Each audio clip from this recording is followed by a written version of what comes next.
വണ്ടൂർ വാണിയമ്പലം ത്രിപുര സുന്ദരി ദേവി ക്ഷേത്രത്തിൽ അയോധ്യ രാമക്ഷേത്ര പ്രാണപ്രതിഷ്ഠ ചടങ്ങ് ആഘോഷമാക്കി.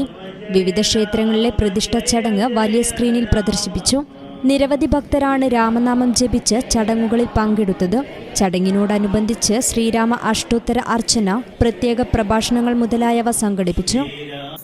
വളരെ ആഹ്ലാദത്തോടുകൂടി സന്തോഷത്തോടുകൂടി ഇത്രയും കാലം കാത്തിരുന്ന രാമനെ തിരിച്ച് അയോധ്യയിലേക്ക് ആനയിക്കാനുള്ള തയ്യാറെടുപ്പ് ഇന്ത്യയിൽ മുഴുവൻ എന്ന് മാത്രമല്ല ലോകത്തിന്റെ വിവിധ ഭാഗങ്ങളിലുള്ള രാമഭക്തര് എല്ലാ തലത്തിലും അർത്ഥത്തിലും ഒരുങ്ങി നിൽക്കുന്ന ഒരു ശുഭമുഹൂർത്തത്തിൽ, ഒരു പുണ്യദിനത്തില് ഇന്നിവിടെ ബാണാപുരം ദേവീക്ഷേത്ര സംരക്ഷണ സമിതിയുടെ ആ ഒരു കമ്മിറ്റി എല്ലാവർക്കും ഒത്തൊരുമിച്ചിരുന്ന ഈ ദിവ്യമായിട്ടുള്ള ഈ പ്രതിഷ്ഠാകർമ്മം നേരിട്ട് കാണാനും നാമജപത്തോടു കൂടിയിട്ട് ആ പരിപാടി കാണാനും കേൾക്കാനുമുള്ള ഒരു അവസരം ക്ഷേത്ര കമ്മിറ്റിയുടെ നേതൃത്വത്തിൽ ഇന്നിവിടെ തയ്യാറാക്കല്.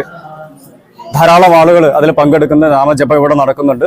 ക്ഷേത്രം ഭാരവാഹികളായ K Arun, P Pratheesh, N Sivan തുടങ്ങിയവർ നേതൃത്വം നൽകി. News bureau, Nilambur. Qatar golden diamonds, Calicut road, Valanchery main road, Tanalur.